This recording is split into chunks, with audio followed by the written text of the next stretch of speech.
Bonjour à tous. Aujourd'hui, nous allons nous intéresser à un roman intitulé Crime et Châtiment. Il a été écrit par Dostoïevski et a été publié en feuilleton en 1866 et en édition séparée en 1867. Nous nous concentrons sur les parties 4, 5, 6 et sur l'épilogue.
Svidrigaïlov veut faire la connaissance de Raskolnikov, et il veut qu'il aide dans un projet qui concerne Dounia. Svidrigaïlov ne trouve pas que c'était criminel de poursuivre Dounia de ses assiduités. Concernant la mort de sa femme, il dit que l'examen médical a prouvé qu'elle est décédée d'une attaque d'apoplexie pendant qu'elle se baignait, juste après avoir pris un copieux repas.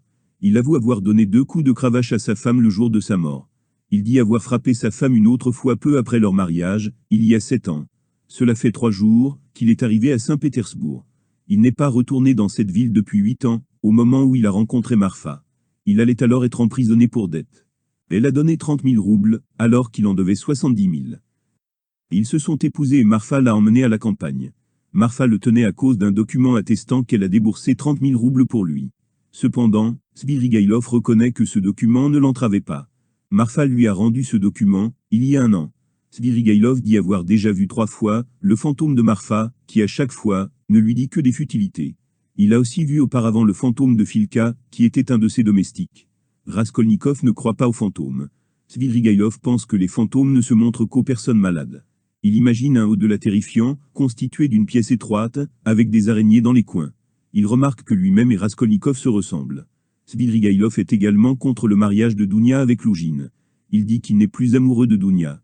La querelle que Svidrigaïlov a eue avec sa femme serait due à la manœuvre de Marfa pour marier Dounia et Lougine. Svidrigaïlov veut voir Dounia pour lui expliquer qu'il ne faut pas qu'elle se marie avec Lougine, et pour lui donner 10 000 roubles, qui faciliteront sa rupture avec Lougine. Raskolnikov refuse de transmettre l'offre de Svidrigaïlov à Dounia. Svidrigaïlov dit qu'il partira peut-être en voyage, ou qu'il se mariera avec une jeune fille. Svidrigaïlov révèle que Marfa a laissé un testament pour Dounia, dans lequel elle lui lègue 3 000 roubles. En quittant la chambre, Svidrigaïlov rencontre Razumikine. Razumikine et Raskolnikov se rendent à l'hôtel Bakaleïev. Raskolnikov parle de Svidrigaïlov à Razumikine. Il dit qu'il faut protéger Dounia de cet individu. Razumikine dit que pendant que Raskolnikov dormait, il s'est rendu chez Porphyri. Il a cherché à avoir des explications, mais il n'a réussi à rien. Il a donné un coup de poing à Porphyri. Il pense qu'il ne faut pas se donner tous mal, car Raskolnikov est innocent. Lougine et Raskolnikov rentrent quasiment en même temps, dans l'appartement de Pulcheria et de Dounia.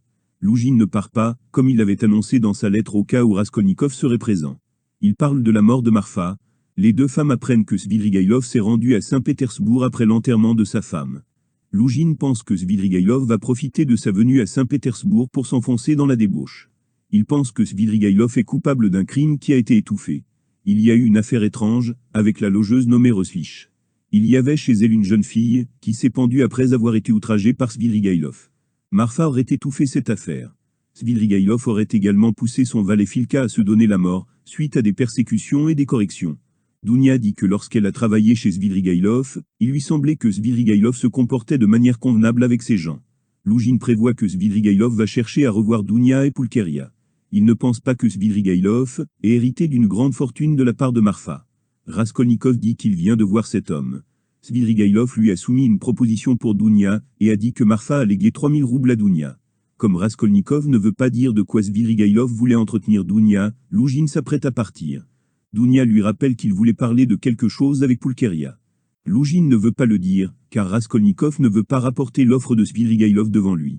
Dounia propose une réconciliation entre Loujine et Raskolnikov, mais Loujine dit que c'est impossible. S'ils ne s'entendent pas, Dounia devra choisir entre son frère et son fiancé. Loujine est outré qu'elle le mette au même niveau que Raskolnikov. Il pense que le fiancé doit avoir une place plus importante que le frère. Il reproche à Raskolnikov d'avoir exagéré ses propos au sujet du pouvoir que lui procurait le mariage avec une jeune fille pauvre. Pulcheria et Raskolnikov répliquent que Loujine a écrit quelque chose d'inexact. Raskolnikov dit qu'en écrivant qu'il a donné l'argent à Sonia et non à Katrina, Loujine a cherché à le brouiller avec sa famille. Raskolnikov dit que Loujine ne vaut pas le petit doigt de Sonia. Loujine essaie de faire culpabiliser les deux femmes, mais il n'y arrive pas. Il dit qu'il a décidé d'épouser Dounia après que les rumeurs sur sa fiancée aient parcouru la région. Il suggère que les rumeurs étaient peut-être vraies. Loujine se met Dounia, Pulcheria, Raskolnikov et Razumikine à dos. Les fiançailles sont définitivement brisées. Après que Raskolnikov lui ait dit de sortir, Loujine s'en va de l'appartement. La vanité de Loujine est blessée. En réalité, Loujine a fait sa demande en mariage à Dounia, une fois que les bruits sur elle avaient été estompés par Marfa. Il ne comprend pas l'ingratitude de celle qu'il voulait sauver ni même que les autres ne remarquent pas sa bonté. Son projet d'épouser une jeune fille pauvre est un projet de longue date. Il avait trouvé en Dounia la personne qu'il recherchait. Il pensait qu'elle allait faciliter son ascension sociale. Il souhaite anéantir Raskolnikov et rétablir ses relations avec Dounia. Il se pense supérieur à Raskolnikov. À l'hôtel Bakaleyev, les personnages sont tous ravis de s'être débarrassés de Loujine. Dounia se sent fautive d'avoir été séduite par l'argent de son fiancé. Raskolnikov dit que Svidrigaïlov veut donner 10 000 roubles à Dounia et la revoir encore une fois. Raskolnikov, Dounia et Pulcheria sont très méfiants vis-à-vis de Svidrigaïlov. Pulcheria est heureuse que Dounia touche une partie de l'héritage de Marfa. Elle avoue n'avoir plus que 3 roubles et avoir voulu mettre en gage la montre. Razumikine protégera Dounia contre Svidrigaïlov. Razumikine propose d'associer les 1000 roubles de son oncle avec les 1000 roubles de Dounia afin d'ouvrir une maison d'édition. Raskolnikov veut traduire des œuvres étrangères et les éditer. Dounia et Raskolnikov pensent que c'est une bonne idée. Razumikine a déjà repéré un logement dans lequel Dounia, Pulcheria et Raskolnikov pourraient habiter. Raskolnikov se lève et veut partir. Il dit que c'est peut-être la dernière fois qu'ils se voient. Il demande à ce qu'on le laisse seul. Il reviendra vers eux quand il sera prêt. Il effraie Dounia, Pulcheria et Razumikine. Razumikine le rattrape dans le couloir. Raskolnikov ne parvient pas à donner de réponse aux questions de Razumikine. Il lui dit de prendre soin de Pulcheria et de Dounia. Razumikine comprend quelque chose en voyant le regard de Raskolnikov. Razumikine retourne voir Dounia et Pulcheria. Il les console comme il le peut. Raskolnikov se rend chez Sonia. Elle a honte, est confuse et en même temps heureuse. Raskolnikov remarque la pauvreté du logement. Sonia explique avoir vu le fantôme de son père, tandis qu'elle se promenait. Elle refuse d'avouer que Katrina l'a battue. Sonia semble l'aimer. Elle dit que Katrina est en train de devenir folle. Sa belle-mère pense que la justice s'applique tout le temps. Raskolnikov dit que les enfants seront à la charge de Sonia, ce qui était déjà le cas auparavant. La logeuse Amalia souhaite le départ de Katrina et des enfants.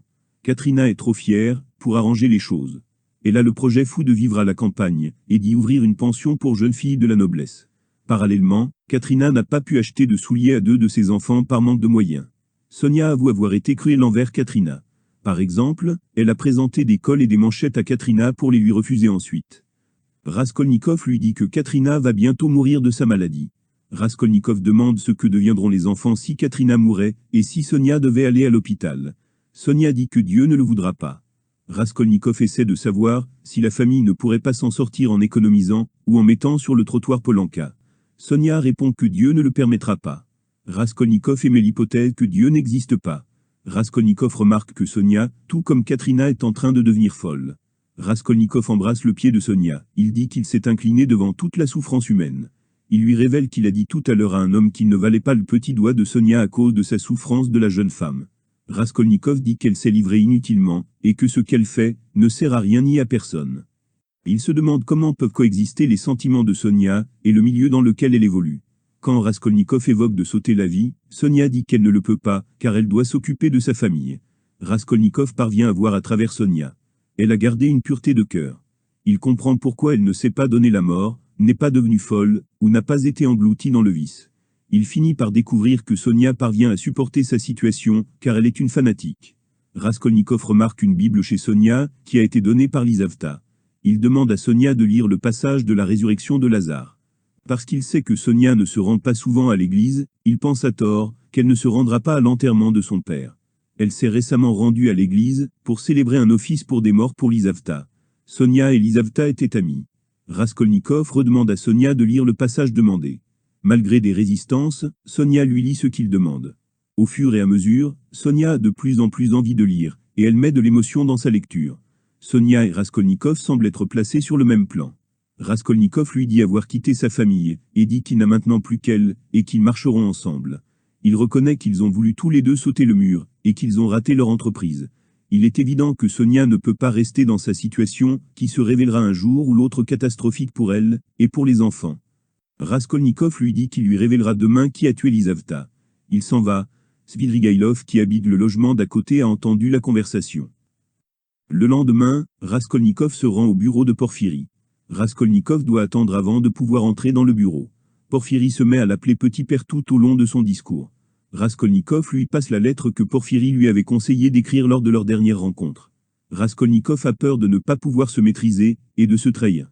Il pèse chaque mot qu'il prononce. Porphyri parle de son appartement administratif. Raskolnikov fait part d'une manière d'interroger les gens qui consiste à commencer la conversation par des choses étrangères à l'affaire, pour distraire l'individu, puis de lui poser une question fatale, comme un coup de hache sur la tête. Porphyri rit et Raskolnikov se force à rire avec lui. Raskolnikov le presse à l'interroger. Porphyri lui répond qu'ils ont tout le temps. Il parle comme un moulin à paroles sur des sujets peu intéressants. Porphyri s'arrête étrangement plusieurs fois vers la porte. Avant d'enfermer quelqu'un, Porphyri dit aimer que tous les éléments s'imbriquent de manière logique. Il se méfie des preuves, qu'il dit à double tranchant. S'il n'est pas franc avec un suspect, mais qu'il lui laisse croire qu'il sait tout et le surveille, alors le suspect viendrait témoigner de lui-même, et son récit sera logique. Porphyri laisse libre cette personne, car il sait qu'elle ne pourra pas s'enfuir. Porphyri fait allusion au cas de Raskolnikov sans toutefois le nommer. Raskolnikov perd patience, et lui dit de le poursuivre, ou de l'arrêter s'il le veut, mais de ne plus le tourmenter. Très en colère, Raskolnikov répète plusieurs fois la phrase « je ne permettrai pas ». Effrayé par l'attitude de Raskolnikov, Porphyri a peur qu'il fasse une attaque. Il lui donne de l'eau que Raskolnikov ne boit pas. Porphyri lui demande si c'est lui qui a envoyé Razumikine la veille. Raskolnikov lui répond que non. Porphyri sait que Raskolnikov est repassé à l'appartement de l'usurière. Il lui conte l'histoire d'un homme qui a déclaré être l'assassin, alors qu'il n'était qu'une des causes du meurtre. Porphyri pense que c'est la fièvre qui a poussé Raskolnikov à appuyer sur la sonnette de l'usurière la dernière fois. Raskolnikov dit qu'il avait toute sa tête. Porphyri remarque que si Raskolnikov était coupable, au contraire il prendrait le délire, comme moyen de se défendre. Porphyri dit que Raskolnikov aurait dû dire que Razumikine était venu de lui-même pour le voir. Raskolnikov lui dit qu'il ment. Lorsque Porphyri lui parle de sa famille, Raskolnikov pense qu'il est surveillé. Porphyri lui dit que Raskolnikov lui-même, ainsi que Razumikine lui en ont parlé. Si Porphyri avait eu des soupçons, il dit qu'il aurait mené son interrogatoire autrement. Raskolnikov dit qu'il ment. Si Porphyri le pensait coupable, il affirme qu'il n'aurait pas donné des armes pour la défense de Raskolnikov. Raskolnikov lui demande d'être franc avec lui, et de dire s'il a des soupçons sur lui. Porphyri ne lui donne aucune réponse claire. Alors que Raskolnikov s'apprête à partir, Porphyri lui dit qu'il a une surprise pour lui derrière la porte. Raskolnikov comprend que Porphyri fait tout pour l'énerver, afin qu'il se trahisse. Tandis Raskolnikov est de plus en plus nerveux, des individus s'approchent du bureau de Porphyri. Des personnes amènent Nikolaï au bureau de Porphyri. Ce dernier est en colère de cette arrivée inattendue. Nikolaï se met à genoux, et dit qu'il est l'assassin de l'usurière et de sa sœur. Il dit que la bagarre, avec Mitroï n'était là, que pour égarer les gens. Porphyri permet à Raskolnikov de partir. Porphyri et Raskolnikov tremblent tous les deux. Raskolnikov lui dit adieu, alors que Porphyri lui dit au revoir. Raskolnikov remarque dans l'antichambre les deux portiers de l'immeuble de l'usurière. Porphyri lui dit qu'ils auront besoin de se revoir pour l'interrogatoire. Raskolnikov informe qu'il se rend aux funérailles. Raskolnikov remarque que Porphyri a dû agir envers Nikolaï, comme il l'a fait avec lui-même. Il remarque que maintenant que Nikolaï s'est dénoncé, Porphyri ne le croit pas. Raskolnikov rentre chez lui. Il pense que, dès que l'on découvrira que Nikolaï est innocent, on s'en prendra de nouveau à lui. Le jeune homme a conscience d'être passé près du danger lors de sa rencontre avec Porphyrie. Il s'apprête à se rendre au repas de Katrina, lorsque l'homme sorti de terre vient lui rendre visite. L'homme dit avoir été présent lors de la dernière visite de Raskolnikov, dans l'immeuble de l'usurière. Il pensait que Raskolnikov était le coupable. Il ne pensait pas, comme les autres, qu'il était seulement ivre. Raskolnikov prend conscience que Porphyrie ne possède aucune preuve tangible contre lui. L'homme est parti dire ce qu'il savait à Porphyrie juste avant l'arrivée de Raskolnikov. Il a été caché derrière la porte et a entendu Porphyrie tourmenter Raskolnikov. Cet homme était la surprise de Raskolnikov. Porphyrie l'a fait partir peu après Raskolnikov. L'inconnu pense maintenant que Raskolnikov est innocent. Lougine a raconté sa soirée de la veille à Andrei Semyonovitch Lebeziatnikov, avec qui il partage l'appartement. Lougine n'est pas parvenu à se faire rembourser l'argent qu'il avait avancé pour l'appartement et les meubles qui devaient servir pour son mariage. Il pense que Dounia serait restée avec lui s'il n'avait pas aussi peindre. Avec son argent, elle aurait fait des achats qui l'auraient davantage lié à lui. Lougine a appris que tous les locataires de l'immeuble sont invités au repas de Katrina. Il déteste Lebeziatnikov qui sent le mépris que Lougine a pour lui. Il habite chez lui, car il est radin, et aussi car Lebeziatnikov est connu comme étant un jeune progressiste aux idées avancées, et fréquentant des cercles. Lougine a peur d'une dénonciation publique, et il cherche à enquêter, et à avoir les bonnes grâces auprès des jeunes. Lougine compte ses billets devant Lebeziatnikov, qui est en train de faire sa propagande pour la commune. Il pose des questions à Lebeziatnikov à propos du repas, alors qu'il a déjà la réponse. Lougine fait une remarque désagréable sur le repas préparé grâce à l'argent de Raskolnikov. Il dit qu'il pense avoir été invité, car il a évoqué à Katrina la possibilité de recevoir un subside équivalent à une année de traitement. Lebeziatnikov dit qu'il ne veut pas se rendre au repas. Lougine pense que c'est parce qu'il a battu Katrina, il y a un mois. Lebeziatnikov répond qu'il n'a fait que de se défendre contre Katrina, qu'il a agressé la première. Si Lebeziatnikov ne se rend pas au repas, c'est par principe, et pour lutter contre le préjugé, et nullement à cause de cette histoire de bagarre. S'il ne s'y rend pas, c'est pour développer son prochain, et faire de la propagande. Lebeziatnikov lui parle de 2 cas de femmes qui, dans les idéaux de la commune, ont quitté leur famille, et ont connu des unions libres. André pense que Sonia est à l'état le plus normal de la femme. Il prend l'activité de Sonia pour une protestation vigoureuse contre l'organisation de la société. Après que Lougine ait remarqué que c'est Lebeziatnikov qui a fait expulser Sonia de l'appartement, Lebeziatnikov répond que ce n'est pas vrai. S'il a poursuivi Sonia de ses assiduités, c'était uniquement pour lui donner la chance de se développer. Lebeziatnikov continue de voir Sonia et essaie de l'attirer vers la commune. On comprend qu'il tente sa chance auprès de Sonia, qui ne veut pas de lui. Il est contre de mépris de Lougine envers Sonia. Il voudrait que seule l'utilité compte, et non les préjugés. Lougine demande à Lebeziatnikov de faire venir Sonia. Il lui demande également d'être présent lors de l'entretien. Lebeziatnikov vient avec elle peu après. Les billets de Lougine sont toujours sur la table. Lougine demande à Lebeziatnikov si Raskolnikov est présent pour le dîner. Lebeziatnikov lui répond que oui. Lougine dit à Sonia qu'il ne pourra pas assister au repas. Il dit qu'il n'a pas parlé à Katrina de la possibilité de recevoir une pension dont il allait faire la demande. Katrina ne peut pas recevoir de pension, car Marmeladov n'a pas travaillé assez longtemps, et qu'il avait quitté son emploi. Lougine dit vouloir organiser une souscription ou une loterie au profit de Katrina. Il lui dit qu'il ne faut pas confier l'argent à Katrina. En effet, ce dîner pour lequel elle a dépensé sans compter en est la preuve. Il donne à Sonia un billet de 10 roubles et demande que son geste ne soit connu de personne. Sonia part. Lebeziatnikov est ravi du geste de Lougine, car il a voulu aider sans avoir de reconnaissance, et ce, malgré son dépit de la veille. Il se dit heureux du fait que Lougine n'ait pas réussi à se marier, puisqu'il pourra vivre en union libre. Lougine ne veut pas d'union libre, car il dit que cela revient à porter des cornes, et à élever les enfants des autres. Lebeziatnikov recommence sa propagande au sujet de l'union libre.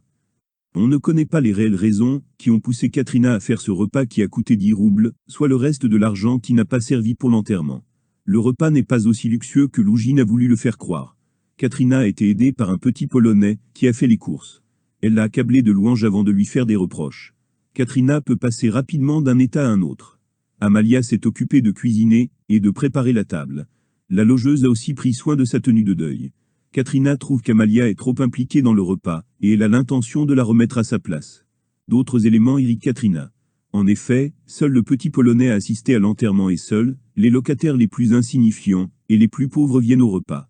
Sont présents, le petit Polonais et 2 de ses compatriotes, un méchant clerc boutonneux, un petit vieux sourd et presque aveugle, un employé d'intendance et un inconnu.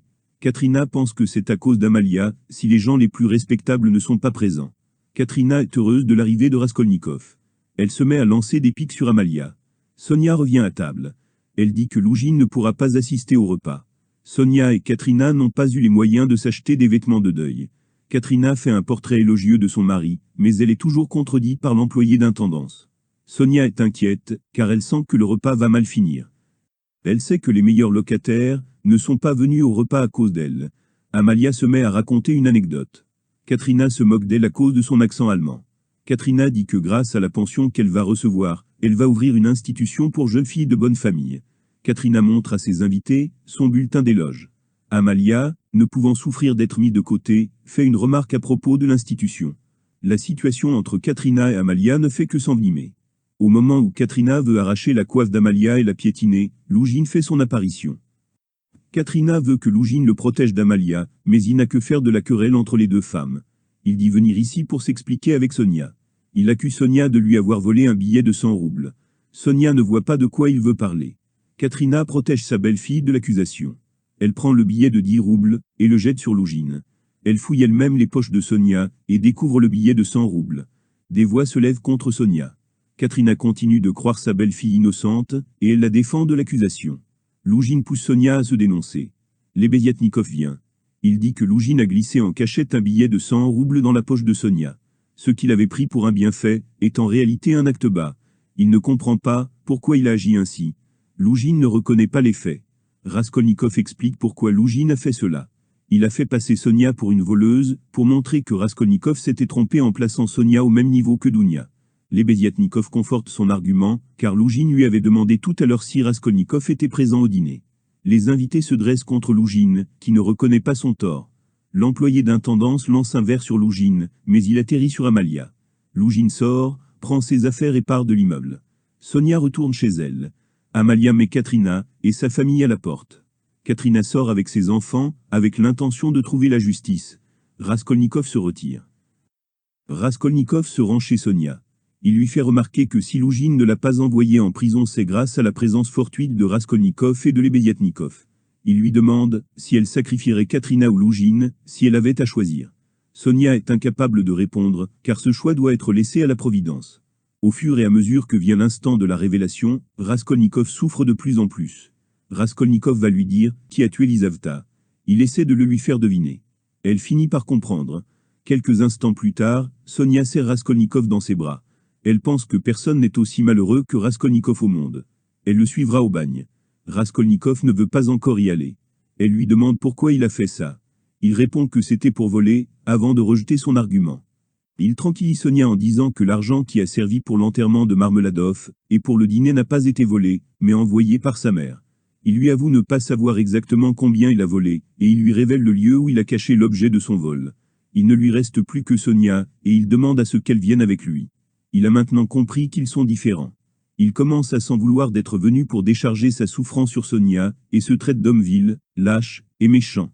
Il donne pour seconde explication à son meurtre, le fait qu'il ait voulu devenir Napoléon.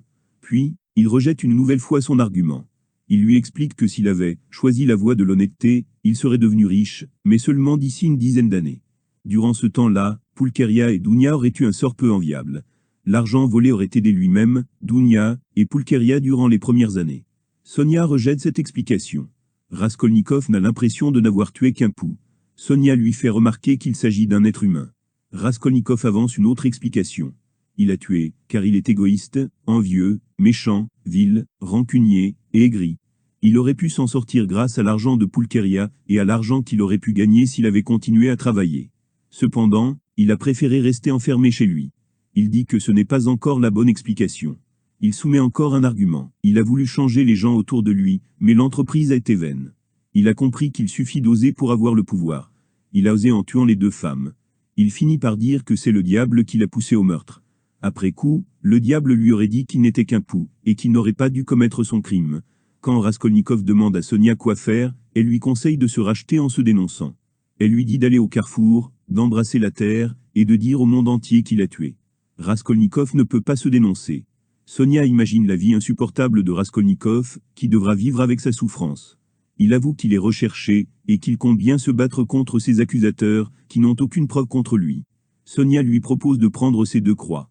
Une est en cyprès, et l'autre appartenait à Lizaveta. Raskolnikov les veut pour plus tard. Sonia les lui donnera au moment de l'expiation. Lebediatnikov frappe à la porte.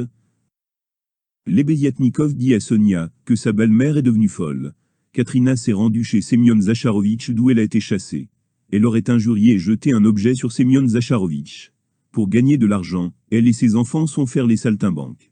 Le but est de montrer dans quelle misère peuvent tomber des gens honorables. Elle bat ses enfants qui pleurent. Elle a créé des costumes comme elle le pouvait. Raskolnikov rentre chez lui. Dounia arrive peu après. Razumikine lui a dit que Raskolnikov était persécuté et torturé à cause d'une suspicion. Elle va s'occuper de tranquilliser Pulcheria, mais elle demande à Raskolnikov de venir voir sa mère ne serait-ce qu'une fois. Raskolnikov lui fait un portrait positif de Razumikine. Ils se disent adieu. Raskolnikov sort et rencontre Lebediatnikov. Ce dernier lui dit que Katrina a mis en action son projet de saltimbanque et que ni lui, ni Sonia n'arrivent à l'arrêter. Une foule entoure Katrina, et ses enfants qui dansent et chantent. Les enfants sont effrayés et pleurent. Katrina s'emporte contre eux et les frappe. Katrina refuse d'écouter Sonia, qui lui conseille de rentrer dans le logement loué à Amalia. Elle refuse aussi d'écouter Raskolnikov. Chez le général, Katrina a signé un document. Puis, elle a lancé l'encrier sur la tête du général. Un fonctionnaire donne 3 roubles à Katrina. Un agent vient et fait la remarque qu'il est défendu de faire du bruit en ville. Les 2 enfants les plus jeunes s'enfuient. Katrina leur court après et tombe. Elle a craché du sang. Le fonctionnaire prédit qu'elle va mourir tout de suite. Katrina est amenée chez Sonia. Katrina rejette le prêtre, car elle n'a pas commis de faute. Elle apprend une chanson aux enfants, puis se souvient d'une chanson que chantait son fiancé. Elle finit par décéder, son bulletin d'éloge à côté d'elle. Svidrigaïlov propose de prendre en charge l'enterrement, de placer les enfants dans une institution pour orphelins, et de s'occuper de Sonia. Svidrigaïlov dit avoir entendu la conversation entre Sonia et Raskolnikov. Raskolnikov est inquiet à cause de ce qu'a découvert Svidrigaïlov. Ce dernier a réussi à placer les 3 enfants dans une institution extrêmement convenable. Raskolnikov assiste à un des offices des morts de Katrina. À cause d'une fièvre, il reste couché, et manque l'enterrement de Katrina.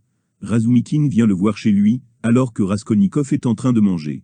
Razumikine lui dit que des personnes le pensent fou, ou pensent qu'il va le devenir. Il lui reproche d'avoir abandonné Pulcheria et Dounia.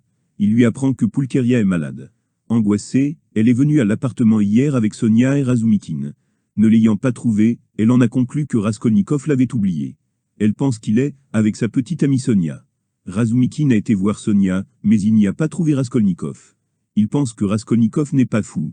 Raskolnikov dit que Dounia est venue le voir, il y a 3 jours, et qu'il a dressé un portrait positif de Razumikine.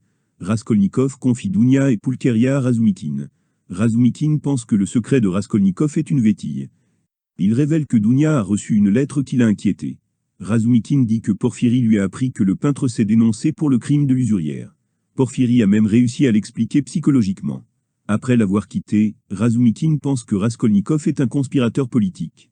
Il s'en veut d'avoir une autre pensée. Il pense que Nikolaï est le coupable.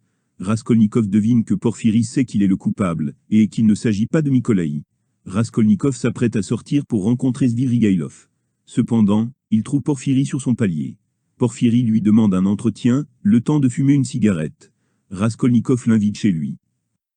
Porphyri dit que fumer abîme ses poumons, mais qu'il n'a rien pour remplacer la cigarette. Il pense qu'ils n'ont pas agi comme des gentlemen, tous les deux, la dernière fois, et il souhaite maintenant plus de franchise. La scène du commissariat et l'article ont placé ses soupçons sur Raskolnikov, mais il lui manquait les preuves. Contrairement à Raskolnikov, Nikolaï a des faits et une argumentation psychologique. Porphyri avoue avoir fait fouiller la chambre de Raskolnikov durant sa maladie. Il a pensé que Raskolnikov allait venir se dénoncer de lui-même. Il a fait exprès de répandre des rumeurs par le biais de Razumikine, dans le but d'alarmer Raskolnikov. Après la scène au palais de cristal, Zametov a cru Raskolnikov innocent, car il avait parlé de manière trop audacieuse de son meurtre. Raskolnikov est finalement venu chez Porphyri, alors que celui-ci l'attendait. Les rires lui ont tout de suite fait voir la vérité. Il a compris le sous-entendu de Raskolnikov, mais encore une fois, il n'avait pas de preuves. La sonnette lui a procuré un bout de fête. Raskolnikov est venu à son bureau, mais Nikolaï est venu se dénoncer. Porphyri n'a jamais cru que le peintre était le coupable. Nikolaï est encore un enfant, il est innocent et sensible. Des membres de la famille font partie de la secte des Raskolnik et Nikolaï a été placé sous l'obédience spirituelle d'un starets. Son peuple a peur du système judiciaire. Une idée de sa secte est d'accepter une souffrance. Porphyri s'attend à ce que Nikolaï retire sa déposition. Le garçon a su répondre à certaines questions, mais pas à d'autres. Porphyri parvient à restituer les différentes étapes du crime et du châtiment de Raskolnikov sans le nommer. La manière de procéder du coupable ne correspond pas à ce qu'aurait pu faire Mykolaï. Porphyri dit que c'est Raskolnikov qui a tué. Porphyri ne l'arrête pas, car cela n'est pas avantageux. Si l'on mettait Raskolnikov et Mykolaï face à face, Raskolnikov gagnerait, car Mykolaï est alcoolique, et car la version de Mykolaï repose sur de la psychologie. Porphyri pousse Raskolnikov à se dénoncer. Il possède un bout de fait, qu'il ne veut pas expliquer. S'il se dénonce alors que Mykolaï s'est déclaré coupable, il pourrait obtenir une réduction de peine. Porphyri va agir, afin que la dénonciation de Raskolnikov passe pour un acte spontané. Raskolnikov repousse la réduction de peine, mais Porphyri essaie de lui expliquer son importance, ainsi que ce que va lui apporter sa peine. Il pense que Raskolnikov pourrait avoir un rôle important dans le futur. Porphyri va laisser libre Raskolnikov encore un jour ou deux. Il ne pense pas que Raskolnikov puisse s'enfuir. S'il le faisait, il reviendrait de lui-même. Raskolnikov s'apprête à partir, mais il n'avoue toujours pas son meurtre. S'il venait à se supprimer, Porphyri lui demande de laisser un mot dans lequel il dirait qu'il est le coupable. Porphyri s'en va. Raskolnikov veut voir Svidrigaïlov. Il devine que Svidrigaïlov n'a pas parlé à Porphyri. Il pense que Svidrigaïlov va lui apporter autre chose que la condamnation ou le poussonniat. Il craint que Svidrigaïlov se serve du fait qu'il sache qu'il est coupable, comme une arme sur Dounia. C'est peut-être lui qui a écrit la lettre à Dounia. Raskolnikov prend une rue par hasard, et voit Svidrigaïlov assis à une taverne. Après avoir vu Raskolnikov, Svidrigaïlov semble se cacher, mais il finit par l'inviter à entrer. Une fille chante accompagnée d'un joueur d'orgue de barbarie. Svidrigaïlov leur donne un billet, et fait servir un verre de champagne à la fille. Svidrigaïlov lui dit que c'est un miracle que Raskolnikov ait réussi à le trouver, ce que Raskolnikov a du mal à croire. Svidrigaïlov lui dit finalement qu'il lui a parlé cette taverne à 2 reprises. Raskolnikov le menace de mort s'il utilise sa culpabilité dans le meurtre, contre Dounia. Svidrigaïlov avoue que Raskolnikov l'intéresse. Il était venu à Saint-Pétersbourg, avec l'espoir que Raskolnikov influence Dounia à son sujet, et aussi pour que Raskolnikov lui dise quelque chose de nouveau, et qu'il puisse lui donner quelque chose. Malgré qu'il soit riche, il semble manquer quelque chose à Svidrigaïlov.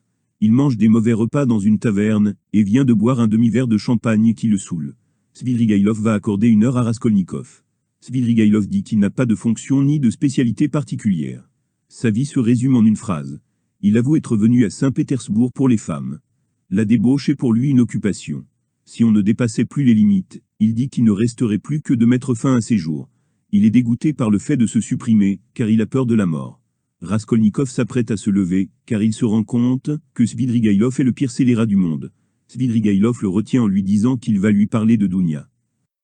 Après son mariage, Svidrigaïlov a dit à Marfa qu'il ne pouvait se contenter que d'elle. Ensemble, ils ont conclu un contrat. Svidrigaïlov allait rester son mari, mais il aurait le droit de batifoler à condition d'avoir l'accord de Marfa. Svidrigaïlov pense que Marfa a laissé Dounia entrer dans la maison, car elle en était amoureuse. Il dit que Dounia lui aurait fait des avances, qu'il n'aurait pas comprises. Marfa aurait dit tout ce qu'elle savait sur Svidrigaïlov à Dounia. Svidrigaïlov demande à Raskolnikov s'il a entendu des histoires courir sur lui. Raskolnikov lui parle de la mort de l'enfant de Duvalet. Svidrigaïlov s'énerve à ces évocations. Marfa a raconté ses histoires à Dounia. Cette dernière a eu de la pitié pour Svidrigaïlov, et a voulu l'aider, ce qui l'a rendu très vulnérable face à Svidrigaïlov. Lors de leur premier entretien en tête-à-tête, Dounia lui a demandé de laisser tranquille une jeune fille nommée Paracha. D'autres entretiens ont suivi. Dounia a essayé de le faire changer en faisant ce que Svidrigaïlov appelle de la propagande. Il a essayé de conquérir le cœur de Dounia grâce à la flatterie, procédé qu'il avait déjà utilisé. Ce qui retenu Dounia a été une flamme qu'elle a vue dans les yeux de Svidrigaïlov. Ce dernier a eu d'autres aventures dans la maison, mais il est devenu attiré par Dounia. Il lui a proposé son argent et de s'enfuir avec lui. Marfa les a ensuite découverts. Elle a arrangé un mariage entre Lougine et Dounia. Svidrigaïlov est très énervé en parlant de Lougine. Raskolnikov devine que Svidrigaïlov a encore des vues sur Dounia. Il lui dit que Dounia le considère avec dégoût. Certaines expressions échappent à Svidrigaïlov, soi-disant à cause du champagne. Svidrigaïlov va bientôt se marier. La logeuse Roslich lui a présenté une fille qui va bientôt avoir 16 ans, alors que Svidrigaïlov en a 50. Svidrigaïlov la prend dans ses bras et l'embrasse, ce qui dérange la jeune fille. Il lui a déjà apporté des cadeaux pour 1500 roubles point une fois qu'ils étaient seuls. La jeune fille lui a dit qu'elle était prête à tout contre sa considération, mais qu'elle ne voulait plus de cadeaux. Raskolnikov dit savoir pourquoi Svidrigaïlov s'est occupé des enfants de Katrina. Svidrigaïlov raconte que dans un cloaque, il y a rencontré une mère et sa fille de 13 ans. Il leur a rendu plusieurs services. L'histoire est arrêtée, car Raskolnikov est dérangé par le vice de Svidrigaïlov. Raskolnikov et Svidrigaïlov se quittent. L'un va à gauche, tandis que l'autre va à droite. Raskolnikov suit Svidrigaïlov, car il craint que Svidrigaïlov s'en prenne à Dounia. Svidrigaïlov finit par l'autoriser à le suivre. Il dit qu'il va repasser chez lui, pour prendre de l'argent, et qu'il ira ensuite prendre une voiture pour se rendre dans les îles. Raskolnikov se rend dans le même bâtiment que Svidrigaïlov. Il veut voir Sonia pour s'excuser de n'être pas venu aux obsèques de sa mère. Svidrigaïlov dit que Sonia ne sera pas là, car elle a un rendez-vous avec une femme dirigeant un orphelinat. Svidrigaïlov trouve osé le fait que Raskolnikov ne lui accorde pas sa confiance, alors qu'il n'a même pas parlé du sujet brûlant. Svidrigaïlov lui fait remarquer son incohérence, lorsque Raskolnikov lui parle de son indélicatesse d'écouter aux portes, alors qu'il a assassiné 2 personnes.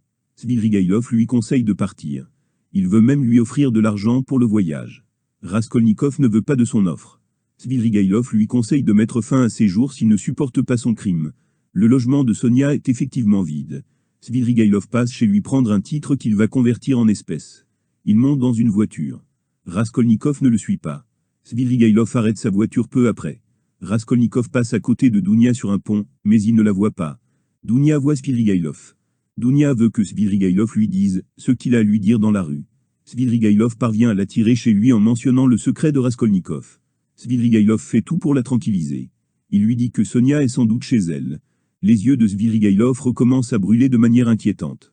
Dounia se rend compte que le logement de Svidrigaïlov est isolé, car il y a une pièce vide, à côté de l'appartement de Svidrigaïlov, et que Sonia est absente. Dounia ne croit pas son frère soit coupable du crime énoncé dans la lettre de Svidrigaïlov. Son ancien patron lui indique comment il a entendu la révélation, et également de quoi en parlaient Sonia et Raskolnikov. Il dit que l'intention de Raskolnikov était de voler. Dounia dit qu'elle veut voir Sonia. Raskolnikov lui dit qu'elle ne rentrera peut-être que tard. Dounia se rend compte que Svidrigaïlov a menti, et elle a une défaillance. Svidrigaïlov pense que Raskolnikov pourra se tirer d'affaire grâce à ses relations et grâce à son argent qui va permettre à Raskolnikov de voyager à l'étranger. Dounia veut retrouver son frère. Elle se rend compte que Svidrigaïlov a fermé la porte. Il sous-entend que le sort de Raskolnikov dépend du choix de Dounia de se donner à lui. Dounia tente d'ouvrir la porte sans réussite. Personne ne semble l'entendre. Svidrigaïlov lui dit que le logement est isolé, car les voisins ne sont pas là. Il déclare être plus fort qu'elle et il menace de dénoncer Raskolnikov si elle porte plainte contre lui. Dounia sort un revolver donné par Marfa. Elle dit savoir qu'il a empoisonné Marfa. Il répond que s'il l'a fait, c'était pour Dounia. Svidrigaïlov fait un pas vers elle, et Dounia lui tire dessus. La balle n'a fait qu'effleurer sa tête. Svidrigaïlov l'invite à retirer sur lui, mais l'arme fait long feu, car elle a été mal chargée. Alors qu'il lui reste encore une balle, Dounia jette le revolver. Svidrigaïlov la prend dans ses bras. Elle lui dit qu'elle ne pourra jamais l'aimer. Il donne la clé de la pièce à Dounia, qui parvient à s'enfuir. Svidrigaïlov prend le revolver que Dounia a laissé sur place. Svidrigaïlov erre dans la ville. Un orage éclate. Il se rend chez Sonia. Grâce à l'argent qu'il a donné, les enfants seront placés dans un orphelinat.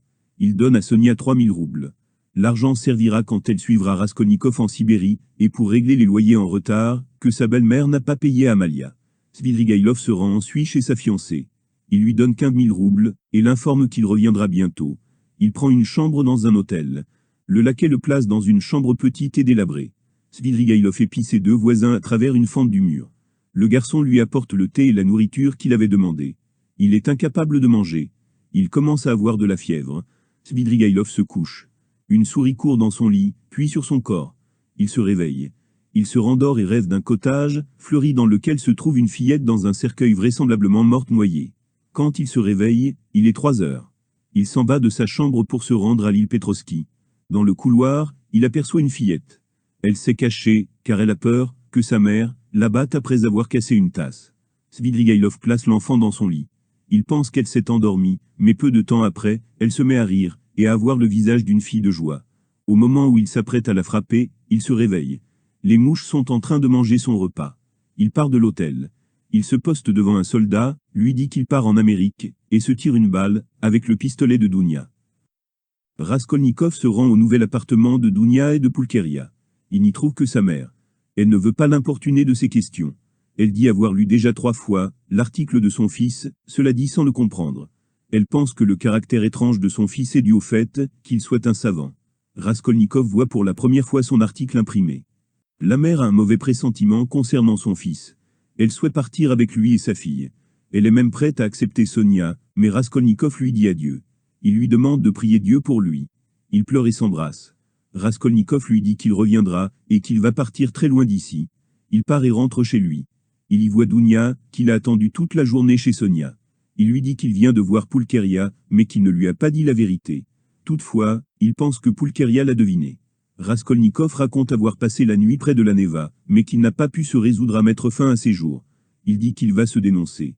Il pense toujours qu'il a bien fait de tuer la vieille usurière, qui n'était qu'une vermine. Il ne voit que les personnes qu'il a pu aider grâce à ce meurtre. S'il se dénonce, ce n'est que par bassesse, impuissance ou par intérêt. Dounia tente de lui expliquer la gravité de son acte, mais Raskolnikov reste sur sa position. Raskolnikov lui conseille d'aller retrouver Pulcheria. Il craint qu'elle meure de chagrin, ou qu'elle en devienne folle. Il montre à Dounia le portrait de sa fiancée. Il lui avait parlé de son projet, et en avait été révolté. Ils se quittent. Éloignés, ils se regardent l'un l'autre à distance. Raskolnikov se rend chez Sonia. Elle a attendu Raskolnikov toute la journée, en compagnie de Dounia. Elles se sont inquiétées, car elles ont pensé que Raskolnikov avait pu attenter à sa vie. Il lui dit qu'il va aller se dénoncer. Il veut faire sa révélation au lieutenant Poudre, et non à Porphyrie. Il demande à Sonia la croix de cyprès, que Sonia lui passe autour du cou. Il lui demande de prier pour lui. Sonia s'apprête à partir avec lui, mais il lui demande de rester ici. Il sort. Il se rend compte en passant sur un pont, qu'il repassera sur ce pont dans quelque temps dans une voiture cellulaire. Il donne 5 kopecks à une mendiante. Sur une place, il baise le sol, comme le lui avait préconisé Sonia. Il ne parvient pas à dire qui l'a tué. La foule ne comprend pas son geste. Il remarque que Sonia le suit. Il se rend au commissariat, où il rencontre le lieutenant Poudre. Ce dernier lui demande pardon pour la façon dont il l'a traité. Il raccroche le comportement bizarre de Raskolnikov au fait qu'il soit un jeune écrivain. Raskolnikov dit être venu pour trouver Zametov. Le lieutenant Poudre lui dit que Zametov les a quittés la veille. La Poudre se plaint des changements récents de la société, qui ont surtout eu lieu dans la jeunesse. Raskolnikov apprend que Svidrigaïlov a mis fin à ses jours aujourd'hui. Il avait avec lui un mot dans lequel il souhaitait que l'on n'accuse personne de sa mort, et qu'il n'était pas fou. Raskolnikov s'en va du poste de police. En sortant dans la cour, il voit Sonia, ce qui le pousse à rentrer une nouvelle fois au commissariat. Le voyant mal en point, le lieutenant Poudre lui propose une chaise et de l'eau. Raskolnikov parvient à dire qu'il est coupable des 2 meurtres. Lors de son procès, Raskolnikov a raconté la vérité dans les moindres détails. Les magistrats ont trouvé étrange le fait que Raskolnikov n'a pas su le contenu de son vol. Certains y ont vu un signe de folie. Ses connaissances ont relevé l'état hypocondriaque de Raskolnikov. Quand on lui a demandé la raison de son crime, Raskolnikov a répondu qu'il avait commis un vol, pour alléger sa pauvreté, ainsi que celle de sa famille. Il a dit s'être repenti. La peine est plus légère que prévu, car Raskolnikov était malade, car sa famille est pauvre, car il ne semblait pas avoir toutes ses facultés mentales, car il s'est dénoncé alors qu'on le soupçonnait à peine, et car il s'est dénoncé au moment où Nikolaï s'était auto-accusé. Razumikine révèle une bonne action de Raskolnikov. En effet, Raskolnikov a aidé financièrement un de ses camarades, et a soigné le père de ce jeune homme. La logeuse dit que Raskolnikov a sauvé 2 enfants d'un incendie. Raskolnikov n'est condamné qu'à 8 ans de bagne. Pulcheria tombe malade et devient folle. Dounia ne révèle pas la vérité à Pulcheria, et dit que Raskolnikov travaille pour une mission secrète à l'autre bout de la Russie. Pulcheria soupçonne tout de même la vérité. Elle ne cesse de relire l'article de son fils. Dounia et Razumikine restent à Saint-Pétersbourg, tandis que Sonia et Raskolnikov s'en vont en Sibérie. Razumikine a pour projet de s'établir en Sibérie dans quelques années. Raskolnikov s'inquiète pour Pulcheria, dont il a appris la maladie. Il lui prévoit une issue fatale. Dounia épouse Razumikine qui reprend ses études. Razumikine confie à Pulcheria les 2 bonnes actions de son fils, racontées au procès. Pulcheria se met à les raconter partout où elle va. Elle pense que son fils, sa revenir et elle prépare l'appartement pour sa venue. Elle tombe malade et meurt 15 jours plus tard. Il y a des échanges de lettres réguliers entre Razumikine et Sonia. Dans ces lettres, Sonia ne raconte que des faits et des paroles, et non l'état d'esprit de Raskolnikov. Toutefois, elle dresse le portrait d'un homme à la fois malheureux, et à la fois indifférent à ceux qui l'entourent. Raskolnikov est d'abord froid envers Sonia, mais ses visites sont rapidement nécessaires à Raskolnikov. Sonia devient couturière, et devient indispensable dans les maisons du village. Raskolnikov ne s'intègre pas aux forçats et ces derniers ne l'aiment pas. Raskolnikov tombe malade. Ce n'est pas la vie carcérale qui a rendu Raskolnikov malade. Il ressent de la honte, car son orgueil a été blessé. À cause de sa honte, il a un comportement inapproprié envers Sonia. Il n'a toujours pas conscience de sa faute. Il ne comprend pas pourquoi la condamnation ne lui a pas apporté la paix intérieure. Il pense que les autres ne justifient pas ses meurtres, car Raskolnikov n'a pas pu les supporter. Il se demande pourquoi il n'a pas mis fin à ses jours. Les autres forçats sont au contraire attachés à la vie. Il ne comprend pas pourquoi ses compagnons le détestent. Sonia, sans avoir rien fait, est appréciée des prisonniers. Elle finit par écrire des lettres pour eux et elle reçoit les lettres de leurs proches à transmettre. Durant sa maladie, il a rêvé d'un fléau qui venait d'Asie, et auquel seuls, les élus ont pu survivre. Les autres sont tombés dans la folie qui leur a fait croire qu'ils étaient les seuls à détenir une vérité. Les hommes n'étaient même plus capables de former un projet en commun et se détruisaient. Lorsque Sonia ne vient plus le voir, car elle est malade, Raskolnikov est inquiet pour elle. Quand il travaille sur un chantier, Sonia lui rend visite. Pour une fois, il accepte de lui prendre la main. À ses pieds, il se met à pleurer. Sonia comprend que Raskolnikov l'aime. Un futur nouveau s'ouvre à eux. Raskolnikov a l'impression de ressusciter. Les forçats deviennent plus aimables avec lui. Il prend dans ses mains la Bible qu'il avait demandée à Sonia.